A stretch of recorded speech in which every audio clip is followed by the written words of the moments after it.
Paediatric surgery में हम जल्दी से देखेंगे फॉर द एमसीक्यूज़, इसमें से एमसीक्यूज़ बनते हैं mostly. So first of all is cleft lip and palate. तो क्लेफ्ट लिप जो होता है वो होता है और क्लेफ्ट पैलेट होता है।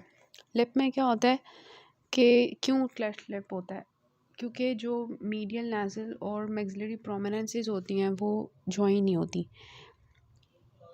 ठीक है। ऊपर नाक होती है और नीचे मैक्सिला होता है, तो मैक्सिला और जो नोज़ है उसकी मीडियल नेज़ल एंड मैक्सिलरी प्रोमिनेंसेस जो हैं दे फेल टू जॉइन। ऊपर से आती है मीडियल नेज़ल और नीचे से आती है मैक्सिलरी प्रोमिनेंसेस और वो मिलती हैं तो फिर एक पूरा प्रॉपर स्ट्रक्चर बनता है। लेकिन अगर मीडियल नेज़ल और मैक्सिलरी प्रोमिनेंसेस जॉइन नहीं होंगी तो this is cleft lip. Cleft palate क्या होता है कि जो पैलेट होता है वो एक दूसरे के साथ फ्यूज़ नहीं करते। लाइक ये पार्ट है पैलेट का और ये फ्यूज़ नहीं करते। So this is cleft palate. Failure of palate shelves to approximate and fuse. फिर होता है क्लेफ्ट लिप अलोन और with cleft palate is twice as common in boys, ठीक है। तो बॉयज़ में ज़्यादा कॉमन है और क्लेफ्ट लिप जो है ये कॉमन है, और क्लेफ्ट पैलेट जो है वो गर्ल्स में कॉमन है। तो लिप बॉयज़ में कॉमन है, पैलेट गर्ल्स में कॉमन है। फिर एटियोलॉजी की बात करते हैं। मदर ने कोई ऐसी ड्रग ली या किसी सिंड्रोम का पार्ट हो सकता है, जेनेटिक कॉजेज़ हो सकते हैं। मोस्ट इम्पॉर्टेंट जो है वो क्लेफ्ट लिप होता है जेनेटिक कॉजेज़ में, इडियोपैथिक। फिर क्लिनिकल मैनिफेस्टेशंस क्या होंगी। अब ये यूनिलेटरल भी हो सकता है, बायलेटरल भी हो सकता है। इसके साथ साथ क्या हो सकता है, क्योंकि ये दांतों के साथ होता है ना, तो दांत ज़्यादा भी हो सकते हैं या फिर कम भी हो सकते हैं। तो सुपर न्यूमररी टीथ भी हो सकते हैं, एब्सेंट टीथ भी हो सकते हैं एसोसिएटेड। ये डीफॉर्म्ड होते हैं दांत, और बच्चे से खाया जाएगा सही तरह से नहीं, क्लेफ्ट बना हुआ है। डिफ़िकल्टी टू ईट, बच्चे से बोला जाएगा सही तरह से नहीं। Difficulty to speak, hypernasality and articulation issues. Hearing and language delays हो जाएंगे, क्योंकि बच्चा बोल नहीं पाएगा, बोल नहीं पाएगा, तो उसकी जो है ना हियरिंग एंड लैंग्वेज डिलेज हो जाएंगे। फिर उसकी डेंटल और ऑर्थोडोंटिक कॉम्प्लिकेशंस होंगी, कॉस्मेटिक इश्यूज़ होंगे, बहुत अजीब सा बच्चा लगेगा, और साइकोलॉजिकल प्रॉब्लम्स हो सकती हैं। फिर क्योंकि वो एक सोर्स ऑफ इन्फेक्शन होगा, तो क्योंकि जो एयर होता है वो बिल्कुल इसके साथ कनेक्टेड होता है नोज़ के साथ, तो इस वजह से रिकरेंट सीरियस ओटाइटिस मीडिया होगा, ठीक है। तो क्लिनिकल कॉम्प्लिकेशंस वगैरह क्या होते हैं ना, बच्चे से खाया जाता है ना बोला जाता है ना, उससे जो है वो हेयरिंग सही होती है उसकी, ना लैंग्वेज सही होती है, कॉस्मेटिक इश्यूज़ हैं, साइकोलॉजिकल इश्यूज़ हैं बच्चे के लिए, और ओटाइटिस मीडिया जो है वो बार बार होगा। So these are the cases हैं, दांत खराब हैं इस तरह से।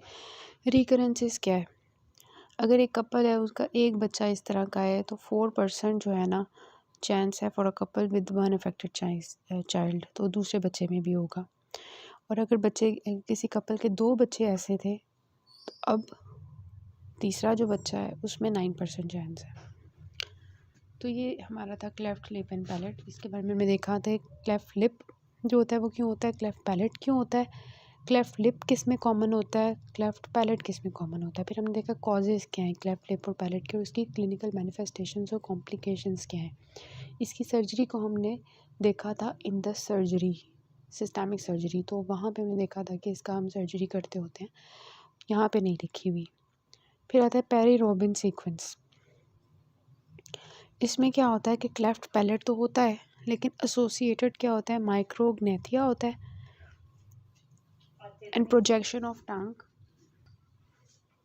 क्लेफ्ट पैलेट के साथ क्या होगा, माइक्रोग्नेथिया होगा, और टंग जो है वो पोस्टीरियरली प्रोजेक्ट करेगी,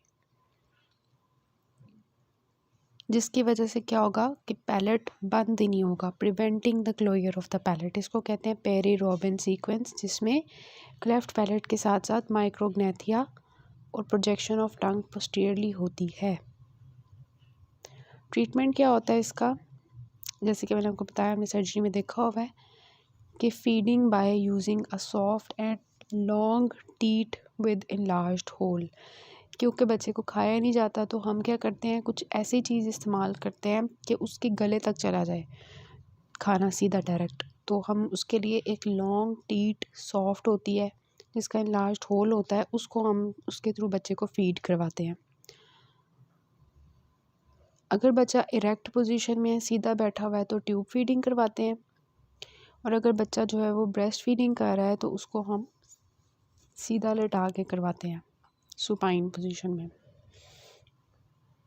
ठीक है, उसके बाद जो है हम क्या करेंगे, उसकी हेयरिंग टेस्ट कर लेंगे, हेयरिंग स्क्रीनिंग टेस्ट और ऑडियोमेट्री कर लेंगे बच्चे की कि उसको कहीं हेयरिंग का प्रॉब्लम तो नहीं है। स्पीच थेरेपी कर लेंगे, तो हियरिंग और स्पीच ठीक हो गई, उसकी फीडिंग का मसला था वो ठीक कर लिया। फिर हमने करनी होती है, जब तक बच्चे को स्पीच वगैरह का हमने कर लिया, हेयरिंग का सही कर लिया और बच्चे को हमने फ़ीड वगैरह सही करवा लिया, तो अब हमारा नेक्स्ट एम क्या है कि हम वो कॉस्मेटिक अपीयरेंस वगैरह भी ठीक करें। तो उसके लिए हम क्या करते हैं, सर्जरी करते हैं। तो ये सर्जरी के लिए MCQs आते हैं कि किस वक्त हम करते हैं। यहाँ पे लिखा हुआ है क्लेफ्ट लिप की हम 3 मंथ्स पे करते हैं या ज़्यादा देर में, और क्लेफ्ट पैलेट की 6 मंथ्स या उससे ज़्यादा एज में। तो 3 मंथ्स में लिप की कर लेंगे और पैलेट की 6 मंथ्स पे कर लेंगे। So this was about cleft lip and palate. Next आता है न्यूरल ट्यूब डिफेक्ट्स। 1000 अगर न्यूबॉर्न्स हैं उसमें से 1 या 2 जो होंगे बच्चे उनके अंदर ये होगा। It is why it occurs due to failure of the neural groove to fuse completely into a tube by 28th week of pregnancy, 28th day of pregnancy। ठीक है, क्या होता है, 28th डे चल रहा होता है अभी प्रेगनेंसी का, मतलब इस वक्त तो माँ को पता भी नहीं होता कि आई एम प्रेग्नेंट। तो इस वक्त मतलब फॉलिक एसिड आपको पता है प्रेगनेंसी से पहले ही लेना शुरू कर देते हैं हम, ताकि ये प्रॉब्लम ना हो। तो 28th डे ऑफ प्रेगनेंसी से पहले ही क्या होता है कि आपको पता है पहले न्यूरल ग्रूव बनती है और फिर वो फ्यूज़ करती है और ट्यूब बनाती है। तो वो ट्यूब ही नहीं बनती, खुद ही रह जाती है, जिसकी वजह से न्यूरल ट्यूब डिफेक्ट्स होते हैं। अब उस ट्यूब ना बनने की वजह से क्या क्या हो सकता है, एनेंसेफेली हो सकती है, मेनिंजियोमाइलोसील हो सकता है, या स्पाइना बाइफिडा अकल्टा होता है। First is एनेंसेफेली। एनेंसेफेली क्या होता है कि बच्चे का सर नहीं बनता। क्यों? क्योंकि क्रेनियल न्यूरो जो ग्रूव होती है वो क्लोज नहीं करती, जिसकी वजह से देयर इज़ नो क्रेनियम।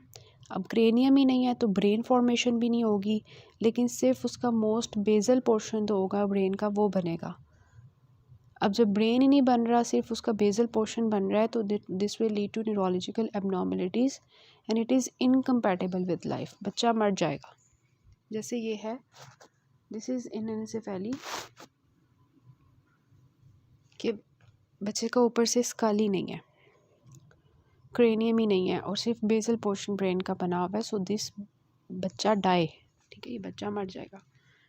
उसके बाद क्या है, मेनिंजियोमाइलोसील। इसमें क्या होता है, इसमें जब क्रेनियल न्यूरोपोर्ट क्लोज नहीं हो रही थी, इसमें कॉर्डल न्यूरोपोर्ट जो है वो क्लोज नहीं होगी, जिसकी वजह से क्या होगा, मेनिंजेस जो होंगी वो हर्निएट करके बाहर आ रही होंगी, या पूरी सिर्फ मेनिंजेस होंगी तो उसको कहेंगे मेनिंजियोसील। अगर मेनिंजेस के साथ साथ स्पाइनल कॉर्ड भी आ रही है तो दिस इज़ मेनिंजियोमाइलोसील।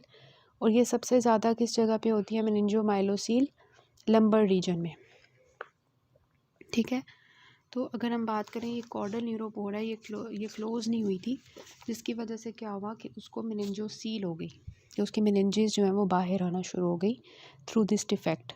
और अगर मेनिंजेस के साथ साथ स्पाइनल कॉर्ड भी आ गई है तो दिस इज़ मेनिंजियोमाइलोसील, जिसमें spinal cord along with the meninges protrude out कर रही है, and this occurs in the lumbar region. उसके बाद होता है स्पाइना बाइफिडा अकल्टा। इसमें क्या होता है, मेनिंजेस भी नहीं आती, स्पाइनल कॉर्ड भी बाहर नहीं आता, बस एक बोन डिफेक्ट होता है, जिसमें से क्या होता है उसके ऊपर हेयर जो है वो लगे होते हैं, बाल लगे होते हैं। जहाँ पे डिफेक्ट होता है उसके ऊपर सिर्फ बाल आ जाते हैं, तो इसको कहते हैं स्पाइना बाइफिडा अकल्टा। कि कोई हर्निएशन वगैरह तो नहीं हो रही, प्रोट्रूजन तो नहीं होगी, लेकिन वहाँ पे बाल होंगे स्किन के ऊपर। So here is this spina bifida occulta. इसमें क्लोज्ड एसिम्प्टोमेटिक होती है, जिसमें some of the vertebrae are not completely closed, तो वो क्लोज नहीं होंगे तो उस पर सिर्फ बाल होंगे। सो ये हमें देखें, ये देखें बाल टफ हेयर आए हुए हैं। क्यों हुए हुए हैं? क्योंकि ये देखें यहाँ पे आपको वर्टिब्रा जो है फ्यूज नहीं नज़र आ रही, बोनी डिफेक्ट है इस वजह से। मेनिंजियोसील में देखें मेनिंजेस बाहर आई हुई है, और मेनिंजियोमाइलोसील में मेनिंजेस भी आई हुई हैं और स्पाइनल कॉर्ड भी बाहर आया हुआ है। रिस्क फैक्टर्स क्या है? सबसे मेन ये folic acid deficiency, mother diabetic है, prenatal exposure to valproic acid. Valproic acid is what? It is anti epileptic drug. Maternal age, बहुत ज़्यादा यंग माँ है या फिर ओल्डर है तो उसमें ये होगा। फाइंडिंग्स क्या होंगी? Hydrocephalus, absent bladder control leading to recurrent UTIs, loss of bowel function, thus severe chronic constipation। ये क्यों हो रहा है? ब्लैडर और बाउल फंक्शन स्पाइनल कॉर्ड की वजह से। तो ब्लैडर नहीं कहीं काम करेगा तो यूटीआईज होंगे, बाउल फंक्शन सही नहीं होगा तो क्रोनिक कॉन्स्टिपेशन रहेगी, क्लब फुट होगा बिलो द लीजन, और mental retardation and seizures. Recurrence, अगर एक बच्चा अफेक्टेड है तो 2 से 3% चांस है, अगर 2 बच्चे अफेक्ट हैं तो 10 to 12% चांस है, और अगर एक पेरेंट अफेक्टेड है तो 2 से 3% चांस है। तो अगर एक है तो 1 2 3, अगर 2 है तो 10%। प्रिवेंशन क्या है? मदर को 4 मिलीग्राम फॉलिक एसिड देना है daily to prevent this. If she wants to conceive then before pregnancy test positive, उसको क्या करना चाहिए? फोलिक एसिड ले लेना चाहिए 4 milligrams daily, because 28th day of life में ही होता है, न्यूरल ट्यूब बन रही होती है। Next is the prenatal diagnosis. हम कैसे पता लगाएंगे कि किसी के अंदर ये प्रॉब्लम है? बच्चे के अंदर अल्फा फीटोप्रोटीन और aids levels in the amniotic fluids. इसके अलावा हम करते हैं अल्ट्रासाउंड। तो क्या होता है मेनिंजियोसील में और मेनिंजियोमाइलोसील में क्या होता है कि एएफपी रेज्ड होता है, जिसमें मेनिंजेस और मेनिंजियोसील और मेनिंजियोमाइलोसील होती है, इसमें एएफपी रेज होता है। और स्पाइना बाइफिडा कल्टा में एसिटाइलकोलिनेस्टेरेज रेज होती है। तो अल्ट्रासाउंड पर भी हमें नज़र आ सकता है कि डिफेक्ट है न्यूरल ट्यूब का, और ये एएफपी और एसिटाइलकोलिनेस्टेरेज जो एंजाइम्स होते हैं इनके लेवल से भी पता चल सकता है। एएफपी रेज होगा मेनिंजियोसील मेनिंजियोमाइलोसील में, और एसिटाइलकोलिनेस्टेरेज जो होगा वो स्पाइना बाइफिडा कल्टा में रेज्ड होगा। अब हमने करनी है इसकी मैनेजमेंट। अगर तो ओपन है तो हम क्या करेंगे? उसको सर्जिकली बंद करेंगे और इन्फेक्शन को प्रिवेंट करेंगे। अगर हाइड्रोसिफिलिस हो गया है तो वेंट्रिकुलर पेरिटोनियल शंट देंगे। बाउल और ब्लैडर क्योंकि ख़राब है, वो काम नहीं कर रहे, तो उसके लिए हम उनकी केयर करेंगे। क्योंकि कॉन्स्टिपेशन हो रही है उसको ठीक करेंगे, रिकरेंट यूटीआईज हैं तो उसको ठीक करेंगे। फिर ऑर्थोपेडिक मैनेजमेंट करेंगे। So this was about the neural tube defects in which we discussed about कि कितनी इसकी इंसिडेंस होती है, क्यों होता है ये, इसकी 3 टाइप्स कौन सी हैं, रिस्क फैक्टर्स क्या हैं, और क्लिनिकल फाइंडिंग्स क्या हैं, प्रिवेंशन और मैनेजमेंट कैसे है। Then is congenital diaphragmatic hernia.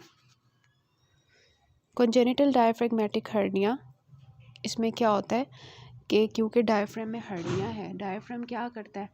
Diaphragm जो है वो हमारे जो एब्डोमिनल ऑर्गन्स होते हैं उनको हमारे थोरेसिक ऑर्गन से सेपरेट रखता है। लेकिन अगर इसमें कोई डिफेक्ट होगा, कोई भी डिफेक्ट खुला हुआ है, तो एब्डोमिनल कंटेंट्स आ जाएंगे ऊपर। तो herniation of abdominal contents into the thoracic cavity क्यों होता है? Failure of division of thoracic and abdominal cavities at 8th to 10th week of fetal life, कि डिवाइड ही नहीं होते वो 8th to 10th वीक पे, मतलब 2 महीने पे। अब मेन कॉज ऑफ डेथ क्या है? क्योंकि एब्डोमिनल कंटेंट्स ऊपर आ रहे हैं, तो ऊपर जो लंग्स हैं उनके ऊपर जब फोर्स पड़ेगी तो पल्मोनरी हाइपोप्लेजिया होगा और पल्मोनरी इनसफिशेंसी होगी। दोनों जो लंग्स होंगे वो स्मॉल होंगे, लेकिन जिस साइड पे डिफेक्ट होगा वहाँ का लंग ज़्यादा अफेक्ट होगा, तो ये मसला आ जाता है। अब इसकी जो है साइड क्या है? 80% लेफ़्ट साइड पे होते हैं जिसको कहते हैं बोशार्डेक, 15% जो है वो राइट साइड पे हर्निया होता है, और 5% बायलेटरल हो सकता है। तो ज़्यादातर लेफ़्ट साइड पे आपको मिलता है जिसको आप बोशार्डेक कहते हैं। टाइप्स क्या होते हैं, जैसे हमने पढ़ा कि एक होता है मोरगैग्नी और एक होता है बुशार्डिक। बुशार्डिक जो होता है ये पोस्टेरोलैटरल डिफेक्ट होता है, पोस्टेरोलैटरल पीछे करके लैटरल साइड पे, और एंटीरियर जो डिफेक्ट होता है उसको मोरगैग्नी कहते हैं।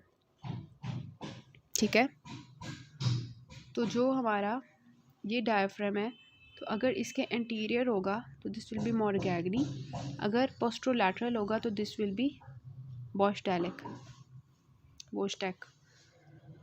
बुशार्डिक क्लिनिकल फाइंडिंग्स क्या होंगे, जैसे कि ऊपर लंग्स के ऊपर कंप्रेशन पड़ रही है तो this will result in respiratory distress, displacement of abdominal viscera, जिसकी वजह से क्या होगा, स्केफॉइड एब्डोमेन हो जाएगा। ब्रेथ साउंड जो है वो एब्सेंट होंगी on the affected side. Bowel sound जो है वो हमें चेस्ट में मिलेंगी, जो कि एब्डोमेन में मिलनी चाहिए क्योंकि ऊपर आ गई है सारी इंटेस्टाइन। और associated vomiting due to intestinal obstruction. तो एक नीचे वाले प्रॉब्लम्स आएंगे जिसमें स्केफॉइड एब्डोमेन है, बाउल साउंड्स हैं ऊपर सुनाई दे रही हैं, और वॉमिटिंग हो रही है ड्यू टू इंटेस्टाइनल ऑब्स्ट्रक्शन। और ऊपर क्या प्रॉब्लम आ रही है, respiratory distress, breath sounds diminished. ठीक है, कॉम्प्लिकेशंस क्या हो सकती हैं, वही कि लंग्स के ऊपर जब आगे वो एब्डोमिनल विजरा कंप्रेशन देंगे तो पल्मोनरी हाइपोप्लेजिया हो जाएगा और मीडियास्टाइनल शिफ्ट हो जाएगा। और क्या होगा, लंग्स के अंदर इन्फेक्शंस होंगे, प्री मेच्योरिटी होगी, कार्डियक एनोमलीज क्योंकि हार्ट को भी ऊपर पड़ा हुआ है, intestinal malformation, CNS lesions, oesophageal atresia, omphalocele syndromes associated क्या हैं, 21 ट्राइसोमी डाउन सिंड्रोम के साथ, 13 और 18। ठीक है, फिर डायग्नोसिस, एंटीनेटली हम कैसे डायग्नोस कर सकते हैं कॉन्जेनिटल डायफ्रेगमेटिक हर्निया को, हम पॉलीहाइड्रोमनियोज हमें मिलेगा,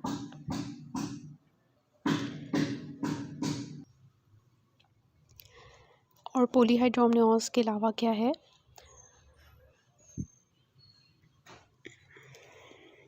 कि जो है हमें एंटीनेटली पता लगता है कि मेडिस्टाइनल डिस्प्लेसमेंट मिलेगी, absence of intra abdominal stomach bubble मिलेगा, तो हमें पता चल जाएगा कि यार इसके तो स्टमक भी जो है वो नीचे नहीं है, या मेडिस्टाइनम जो है अपनी जगह से हिला हुआ है, तो इसका मतलब इसके ना डायफ्राम ऊपर गया हुआ है, मतलब एब्डोमिनल ऑर्गन्स ऊपर गए हुए हैं, डायफ्राम में डिफेक्ट है।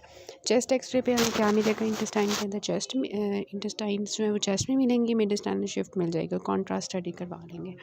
मैनेजमेंट क्या है कि हम उसको ऑक्सीजन दें क्योंकि उसको ऑक्सीजन की कमी हो रही होगी लंग्स के हाइपोप्लेजिया की वजह से, तो उसके लिए हम एक्स्ट्रा कॉर्पोरियल मेम्ब्रेन ऑक्सीजनेशन देते हैं। फिर हम जो है नेज़ोगैस्ट्रिक सक्शन कर लेते हैं, बेबी को हेड अप पोजीशन पे बिठाते हैं।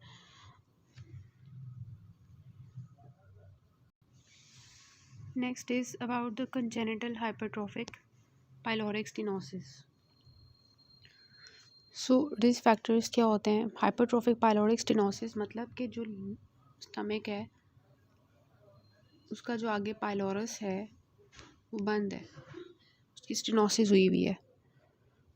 सो ये कंजेनिटली होती है, फर्स्ट बॉर्न बेबी के अंदर होती है, पॉजिटिव फैमिली हिस्ट्री होती है, मेल्स में ज़्यादा होती है, एरिथ्रोमाइसिन की वजह से अगर लिया हो ड्रग मामा ने, उसकी फार्मूला फीडिंग की वजह से, और ब्लड ग्रुप्स बी और ओ के अंदर, ये सब जो है इनकी वजह से पाइलोरिक स्टेनोसिस कंजेनिटली होती है। क्लिनिकल फीचर्स क्या होते हैं कि ये होता है 1 to 2 मंथ्स के अंदर जो है हमें प्रेजेंट करता है, और 3 to 5 वीक्स के अंदर। आपने इसके लिए जो याद रखनी है ना, वो 2 वीक्स याद रखनी है MCQs के लिए। ठीक है, उसके बाद ये है कि प्रोजेक्टाइल नॉन बिलस वॉमिटिंग होती है, ये एक इम्पॉर्टेंट MCQ पॉइंट है इसका। पुअर वेट गेन होता है क्योंकि बच्चा कुछ खाता है तो वो वापस आ जाता है ना, उसका वॉमिटिंग के उससे वेट गेन नहीं होता, डिहाइड्रेटेड हो जाए बच्चा। और ये भी MCQs है, MCQ है कि ओलिव शेप्ड एब्डोमिनल मास आपको मिल रहा है, तो what is this, this is pyloric stenosis. It is best felt when the patient is calm after emesis, since the standard stomach can obscure the mass and the abdominal musculature is more relaxed after vomiting. तो vomiting के बाद आपको olive shaped abdominal मास मिलता है। Patient is hungry even immediately after vomiting, फिर उसको भूख लग जाती है। बेबी एक्सेप्ट्स फीड एगरली, उसको बहुत भूख लगी होती है तो जल्दी जल्दी खाना खाता है। तो लेकिन वो वॉमिटिंग से बाहर आ जाता है बिकॉज ऑफ पायलोरिक स्टेनोसिस, सारा कुछ बाहर आएगा। एसोसिएशन क्या है? It is associated with tracheoesophageal fistula. आगे वो देखेंगे हम क्या होता है। इन्वेस्टिगेशंस हम क्या करेंगे, हमें मिलेगा हाइपोकैलेमिक, हाइपोकैलोरेमिक, मेटाबॉलिक एल्कलोसिस, क्योंकि वॉमिटिंग हो रही है और वॉमिटिंग में क्या चीज़ बाहर आ रही है?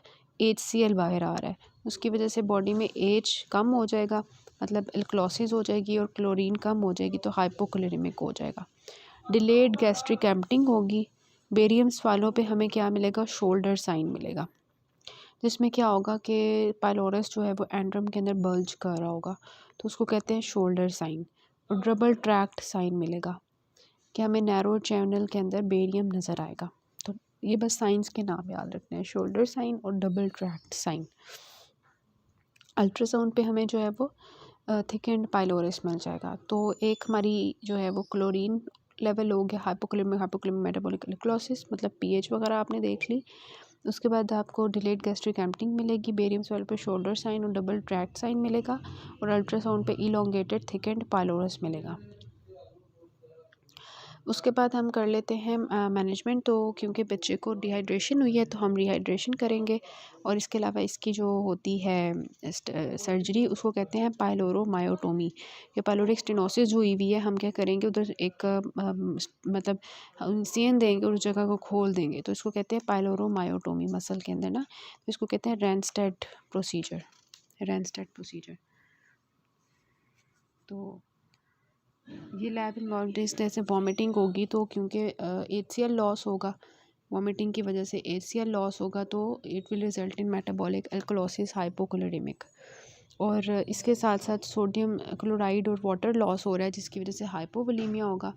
जब बॉडी में वॉल्यूम कम हो जाएगा तो किडनी को जो है वो ब्लड सप्लाई नहीं जाएगी, तो रीनल परफ्यूजन प्रेशर कम हो जाएगी।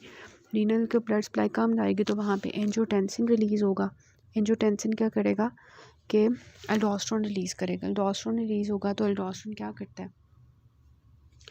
एल्डोस्टेरोन जो है सोडियम की जो है वो एब्जॉर्प्शन करवाता है, और पोटेशियम और हाइड्रोजन की सेक्रीशन करवाता है। तो जब पोटेशियम सेक्रीट आउट होगा तो this will result in hypokalaemia, और जब हाइड्रोजन लॉस होगा तो this will result in metabolic alkalosis. और इसके अलावा बाइकार्बोनेट के एब्जॉर्प्शन की वजह से भी मेटाबॉलिक एल्कलोसिस, और अल्टीमेटली हाइपोकोलेमीया मेटाबॉलिक एल्कलोसिस हो रही है, एक HCl की लॉस की वजह से, एक सोडियम क्लोराइड और वाटर की लॉस की वजह से। और जब सोडियम क्लोराइड वाटर लॉस होगा तो this will result in hypovolemia and then angiotensin receptor activation. तो ये हमारा पाइलोरिक स्टेनोसिस था। उसमें आपने जो चीज़ याद रखनी है वो था आपका क्या, कि ऑलिव लाइक मैस, ठीक है। और बाकी 2 वीक्स के ऊपर आपको प्रेजेंट करता है, और ये चीज़ shoulder sign, double tract sign. अब नेक्स्ट पार्ट से हम जो है आगे इसका नेक्स्ट पार्ट